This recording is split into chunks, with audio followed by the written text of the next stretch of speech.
નમસ્કાર. ક્યારે વિચાર્યું છે કે આપણી આર્થિક સ્થિતિએ અને ગ્રહો નક્ષત્રો વચ્ચે શું સંબંધ હોઈ શકે? ચાલો આજે આપણે જ્યોતિષની દુનિયામાં થોડા ઊંડા ઉતરીએ અને સમજીએ કે વૈદિક પરંપરા મુજબ ધન સંપત્તિ માટેના કયા ઉપાયો બતાવવામાં આવ્યા છે. તો સૌથી મોટો સવાલ એ જ છે કે શું ખરેખર બ્રહ્માંડની ઊર્જા આ ગ્રહોની ચાલ આપણી આર્થિક સફળતાને પ્રભાવિત કરી શકે છે? આ આખી ચર્ચામાં આપણે આ જ ગૂંચવણને ઉકેલવાનો પ્રયત્ન કરીશું.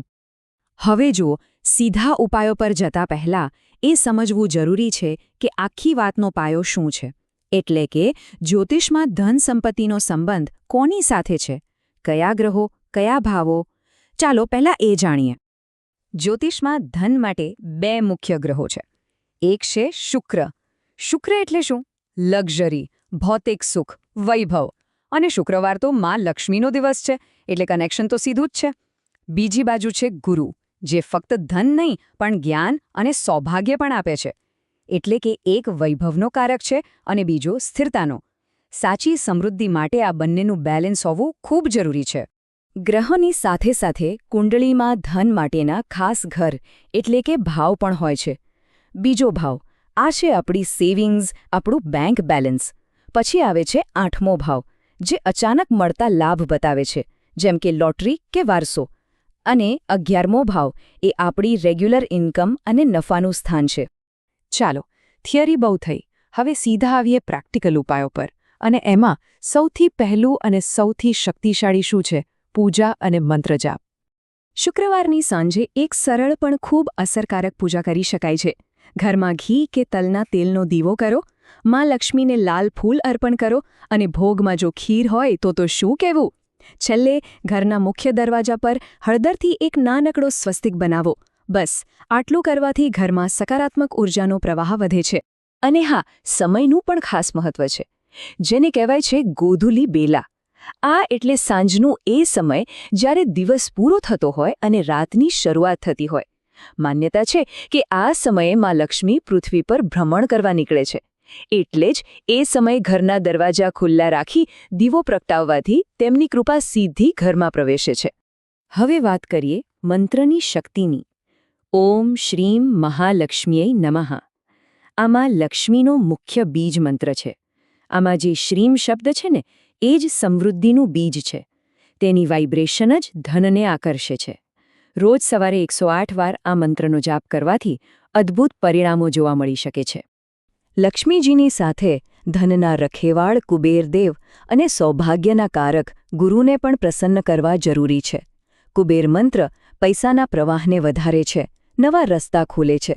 જ્યારે ગુરુ મંત્ર ઓમ બ્રૂમ બૃહસ્પતે નમઃ કુંડળીમાં ગુરુને મજબૂત કરી આર્થિક સ્થિરતા લાવે છે.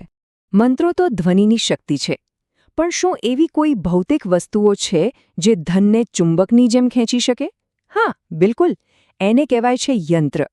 ચાલો હવે એના વિશે જાણીએ. અને યંત્રોમાં જેનું નામ સૌથી પહેલાં આવે એ છે શ્રીયંત્ર. આને તો યંત્રોનો રાજા કહેવાય છે. આ એક પવિત્ર જ્યોમેટ્રી છે, એક કોસ્મિક એન્ટેના જેવું, જે બ્રહ્માંડની સમૃદ્ધિની ઊર્જાને ઘરમાં લાવે છે. તેને સ્થાપિત કરવાની શ્રેષ્ઠ જગ્યા છે ઘરનું ઈશાન ખૂણો. અને જો સ્ફટિકનું શ્રીયંત્ર હોય તો તે સૌથી ઉત્તમ ગણાય છે.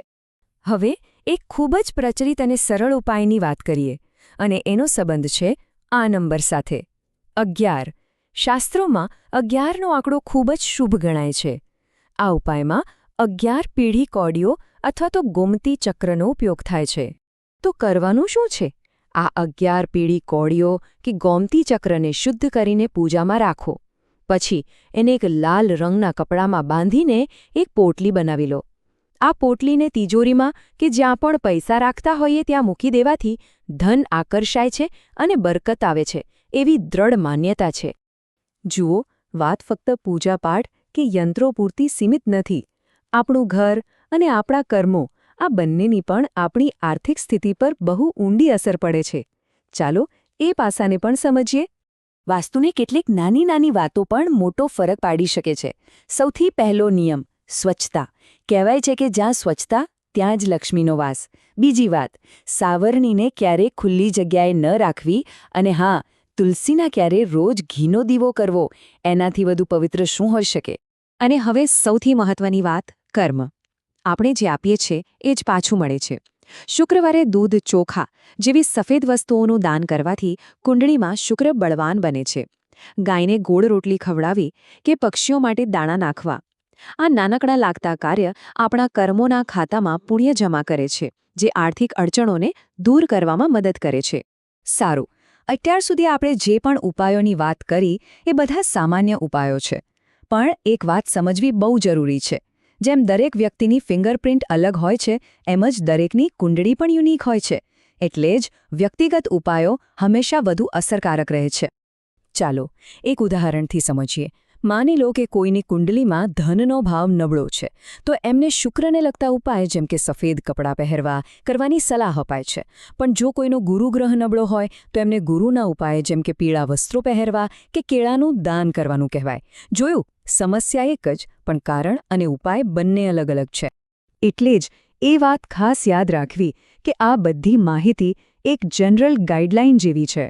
સૌથી સચોટ અને અસરકારક ઉપાયો તો પોતાની કુંડળીનું ઊંડાણપૂર્વક વિશ્લેષણ કરાવ્યા પછી જ જાણી શકાય. એટલે કોઈ સારા જ્યોતિષીની સલાહ લેવી હંમેશા હિતાવહ છે. તો અંતમાં એક સવાલ જે વિચારવા જેવો છે. શું સમૃદ્ધિનો રસ્તો માત્ર ગ્રહો અને નક્ષત્રો જ નક્કી કરે છે? કે પછી બ્રહ્માંડની આ ઊર્જાની સાથે સાથે આપણા પોતાના કર્મો, આપણા પ્રયત્નો અને આપણી શ્રદ્ધા, આ બધું ભેગું મળીને આપણો ભાગ્યનો માર્ગ બનાવે છે? આના પર જરૂરથી વિચાર